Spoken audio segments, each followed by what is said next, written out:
It's Sean from Retaliation Resale, and I am doing a video from my bathroom. And the reason I'm doing a video in the bathroom is because, frankly, the rest of the house is filled with books, and there is no room other than in the bathroom to do a video. So, I'm filming, and what are you doing? Linda's okay. Give me okay. We have a new addition. This little guy. His name is Eldred, Eldred. That was my grandfather's name, so I named him after my grandfather. The actor Gregory Peck was actually named Eldred Gregory Peck, so we're bringing back the name. He's a little cute guy. He's a little feisty. All right, we're going to let you go. But in this segment, what I am doing is I am reviewing 7 books. There are 7 books that I came across this week that I want to point out to you. I find them interesting.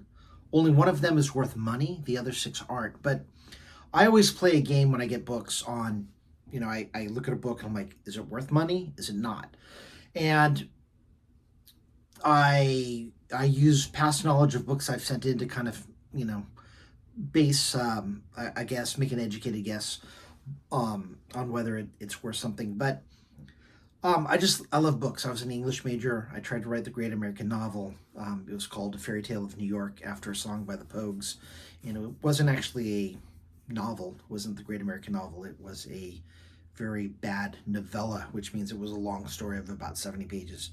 And frankly, it sucked, and nobody has ever read it, and nobody ever will, because it's like that bad. I'm sparing you the displeasure of reading it. So that's how much I care about you. So on that note, I'm going to talk about 7 books, why I like them or why I don't, or why I just find them interesting.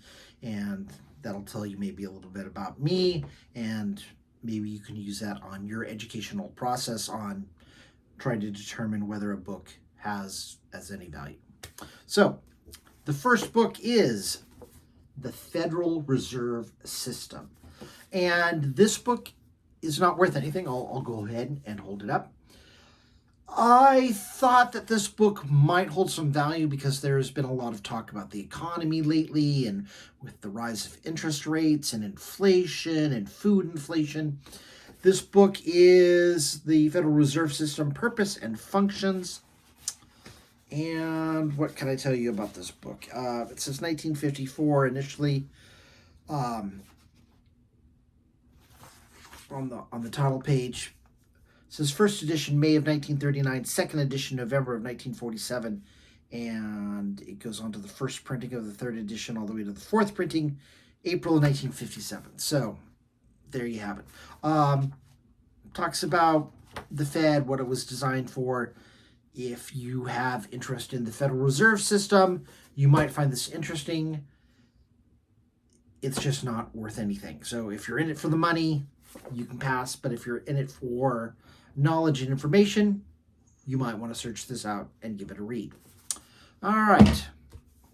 The second book, The Rational Male, Rollo Tomassi. And Rollo Tomassi is known for the whole red pill movement. Talks about men and women, and women practicing hypergamy, always looking for the better male, and the state of men today. Rollo Tomassi was the name of the fictional character in LA Confidential, and he was the one that always got away with it, as they say. So Rollo Tomassi is a nom de plume, as they say, a pen name. Rollo's he's kind of muscular. He's about mid-50s, and he's always got kind of a do-rag on when you see him. And he's on usually like Fresh and Fit podcast, and he pops up in my feed all the time. But this is The Rational Male, Prevention Medicine. This book actually has a ranking a little over, I think, 100,000. And it, I think, e-score of 100, so it's selling about 4 times a week. And there you have it. It's worth about $4, and it's the only book in this set that is worth a positive dollar amount. I'll just leave it at that. So, second book, The Rational Male. If you're into the red pill movement, men and women relationship, and why women kind of do what they do, what men should do to improve themselves, and all that. Answering the question of what do you bring to the table and all that kind of dating info. That's in here. Third book, I just think this is kind of a cute book. It's a kid's book, and it's the Three Little Pigs felt book.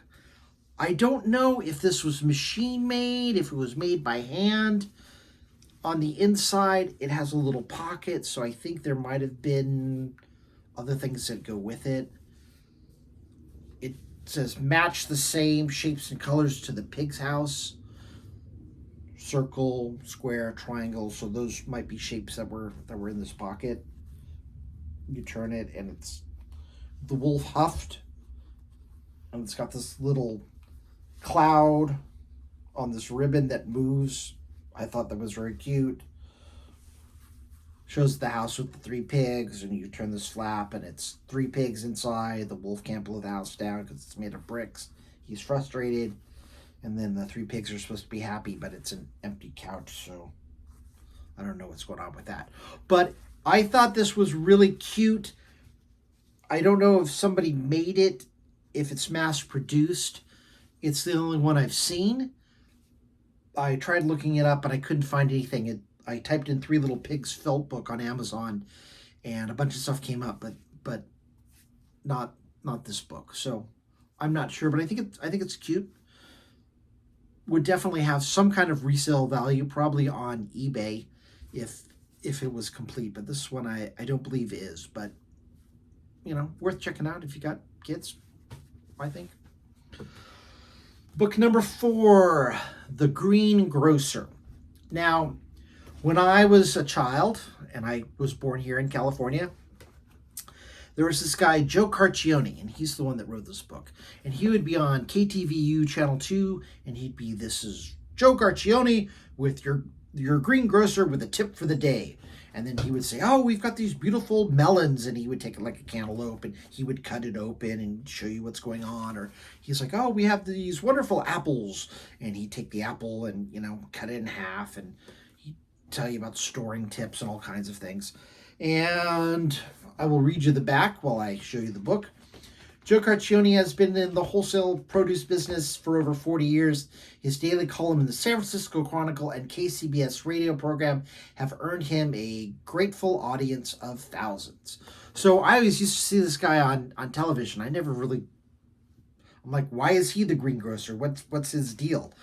Well, okay, he had a column in the San Francisco Chronicle, and he had a segment on a radio show. So that's his sort of claim to fame. I think Joe is probably no longer with us, but his book talks about shallots and spinach and cherries and limes, all kinds of things. So worth checking out if you want kind of a blast from the past, if you're a local Californiaite, especially from the Bay Area. Worth checking out. Joe Carcione, The Green Grocer. All right, book number 5, Edward Weston. This is a book of black and white photos. And I was born in Carmel, California. Oh, no, I was born in actually Pacific Grove. Forgive me. And when I was 7, we moved to Carmel. Actually, my grandfather was police chief of Pacific Grove when I was born there. He's the one that was Eldred, which we named the cat after. Edward Weston took a lot of photos at Point Lobos. And that was also where Ansel Adams took a lot of photos. And I believe they knew each other. They were in a photo club, I believe. It says something about, I was reading, it mentions it in the credits.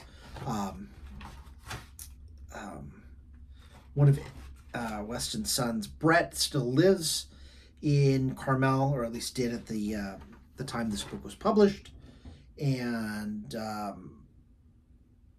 it's black and white photos. If you like Ansel Adams, you'll like a lot of stuff, I think, in this book. They were contemporaries. They knew each other. Obviously, people know Ansel Adams, especially from his Yosemite photos. Not as many people know Weston, which is a shame. His photos are equally breathtaking. So if you like black and white photography, I suggest you check out Edward Weston. All right. Okay. I like this one. Saki, Saki. That is another nom de plume for a writer. His name was Hector Hugh Monroe, born in Burma, traveled all over Europe, Russia, and the like, wrote a bunch of short stories. When I was in high school, we read this wonderful story that's in here called The Interlopers. And The Interlopers is basically about, think of the Hatfields and McCoys, but it was two feuding families, I believe, from Germany, from, I think, the Black Forest. Anyway, one family is poaching on the other family's land, and the guy hears that they're on his land one day, and he goes out and he confronts them, and he's chasing the guys, and there's a big storm, and basically a tree falls and pins them both. So then, being pinned under this tree, they're actually finally able to talk. One offers him a drink of wine or whiskey from his flask, and the other person just ignores it. But then, they start talking, and, one saying that was basically, why did you offer me your alcohol? We're enemies. And they start talking, and they basically sort of decide that, hey, we really should be friends. And then they're bickering about, well, my family is going to find us first, and I'm going to take credit for us being friends. And the other one's like, no, my family's going to find us, and they're going to take credit for us reconciling and becoming friends. And then in the moonlight, they see a bunch of people, and the one fires his gun, his rifle, to, alert everybody. And, the other guy that's pin's like, who is it? Is it your family or mine? And then he realizes that the people walk on four legs. And that's how the story ends. So I encourage everybody. I know I'm from California and I'm a little hippy-dippy-ish, but love one another. Be friends before it's too late. Anyway, Saki, The Interlopers. Great story. I suggest you read it. All right, last book. Bruce Springsteen, Born to Run. Obviously, probably one of his most famous songs, or the one that put him on the map and made him famous. This person was selling it for $4. It's not worth that. If you sell it on Amazon, at least you won't make that much profit. It'll sell for more than $4, but you won't get that much. I've always liked Bruce Springsteen. I like his lyrics a lot. I don't know if I mentioned this. I was an English major, creative writing. He can turn a great phrase. I was listening to some show he was doing, and he basically talks about songs. He talks for a while and plays a song. He'll give you the history about what's going on. And he has this great song, Promised Land. And it starts off with Rattlesnake Speedway in the Utah desert. And I always thought that was interesting because Bruce is from Springsteen, and you always hear about Bruce is from Springsteen. I'm sorry. Bruce is from New Jersey. Bruce Springsteen is from New Jersey. You hear a lot about Asbury Park, where they played. You don't hear songs about other parts of the country. And mentioning Utah, I just thought was really weird. And I was thinking, that's got to be from some road trip. Why else would you mention Utah? It just seems kind of weird because he just says Rattlesnake Speedway in the Utah desert, but doesn't really mention a particular town or anything. And the story that he told, he mentions they're going out to California to try to meet with someone to book shows for them. And as I mentioned, I grew up in Pacific Grove. There is a company called Monterey Peninsula Artists. They're a booking company.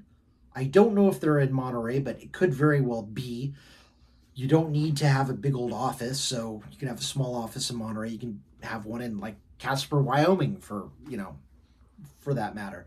And I know there were a few artists like Joan Baez that lives down in Big Sur. One of the Beach Boys lives down in Big Sur. But I have a feeling that Bruce maybe came out I never did find out where it was, but I'm pretty sure it was probably to the Monterey Peninsula artists. Could very well have been in the peninsula. I was born in 65. I think this song came out in the 70s, so I could have passed Bruce Springsteen in the car and never known it. Who's to say? But I like his music. I'm really interested in his background and how he became, a musician and fronted the E Street Band. I know some people love his music, some people hate his music. The music is secondary. It's life is all about the story. It's about not about the where you end up, but the journey along the way. Again, hippy dippy, I know, but hey, I fully believe that. So, another interesting book. So, we have Bruce Springsteen. We have Saki, The Interlopers. Read it. Edward Weston, famous photographer that you should know.